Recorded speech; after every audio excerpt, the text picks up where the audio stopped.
I have concluded in my 30 years of research that the human race is indeed a hybrid race. The evidence is literally overwhelming.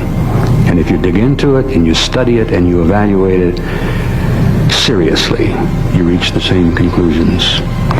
Every major religious philosophy in our history, on every part of this planet, whether it's in Europe, whether it's Christianity, whether it's Buddhism, whether it's Hinduism, every major human religious endeavor has told the basic same story.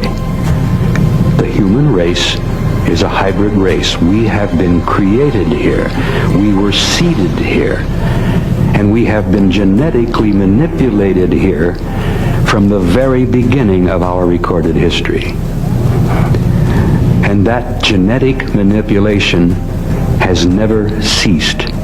It is still going on, as Cecilia likes to say, even as we speak. So, I reached that conclusion, and I will not argue with anybody about it. I simply say to you, look at the evidence. Apparently, this seems to be what has happened. Several 100,000 years ago, an intelligent race from somewhere else out there came by the planet, knew of the planet, stopped at the planet, and found a developing form of life here.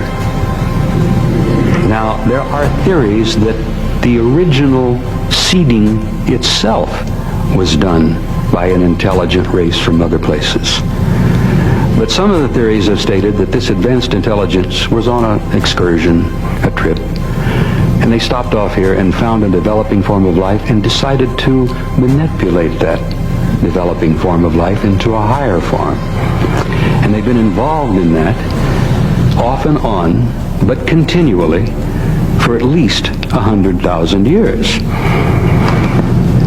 When I studied anthropology some years ago, I always wondered why poor old Neanderthal suddenly disappeared in terms of time, a few centuries. And this new form, completely new form, which we call Cro-Magnon, appeared. What happened to poor old Neanderthal? Who is Cro-Magnon? Well, look around the room. You'll see Cro-Magnon here right today. But in terms of geology, in terms of anthropology, in terms of evolutionary theory, none of that seemed to make a lot of sense. You don't have evolution working that fast. Then there were other little curious things taking place. Why, about 5,000 BC in Sumer, did all kinds of things happen at once? A literal eruption of civilization taking place in the Euphrates and Tigris and Euphrates valleys. I mean, civilization blossomed and bloomed almost overnight. The people were taught, or they learned, agriculture, irrigation. They built cities. They knew how to plant farms. They knew how to harvest. They knew how to develop intricate governmental systems. They developed a military idea. They developed a very intricate theological and philosophical philosophy. And where did this all happen? Why did it all happen literally overnight? Well, Zecharia Sitchin, in his absolutely monumental work, clearly has the answer. In the great Sumerian tablets, in the cuneiform tablets, which preserve the complete history of the Sumerian people, the evidence is all there. Sitchin is probably one of about 10 people on the planet who can sit down and read cuneiform tablets like you and I read the morning paper.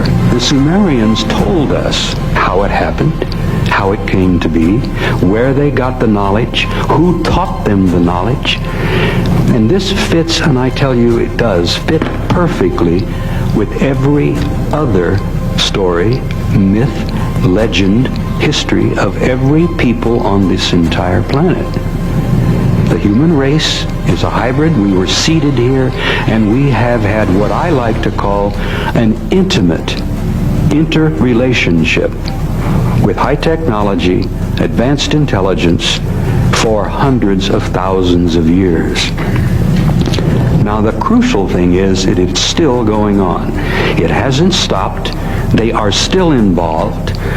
And the big question has been for many of us is, who the hell are they and what are they doing with us? Which ties in perfectly with the ancient philosophical questions that each and every one of us has asked. Who are we? Who are we? How did we come to be here? What are we here for? And where are we going? And this is, if you remember from your own teachings, education, in school or church, the basic questions that human beings have been asking since the beginning of time. Who are we? Why are we here? And where are we going? And now in the last 25, maybe 50 years, enough people on this planet have seen enough evidence. They have had literally some of the facts and some of the evidence rubbed on their nose. And the world, the people of the planet, are slowly beginning to pay attention. And that to me is the part, the gratifying part, which has kept me involved in this and kept me committed in my small way to bring some of this information out. Not to preach to you, not to have a crusade of any kind, but simply to tell you that you are a special species. The carpenter from Galilee tried to explain it. Krishna tried to explain it. Mohammed tried to tell the story. Zoroaster tried to tell the same basic story. The Buddha even tried. Why is it that it's taken us so long to begin to grasp a little of the reality of who we are, why we're here, and what's going on? Well, my commitment to this thing has been growing over the years, and I will tell you that I'm involved in it, I'm committed to it, because I think that time is running out. I don't think it's going to be much longer before you see most of the answers. And the reason I share that with you is that I'm not trying to frighten you. And again, I'm not trying to preach or proselytize. I'm not trying to lead you in any direction. But I'm trying to say to you that in the next very few short years, you're going to be seeing things and you're going to be experiencing things that are going to literally change your life in ways you have never dreamed or imagined. You are going to learn who you are. You're going to find out why you're here, and you're going to find out where you're going.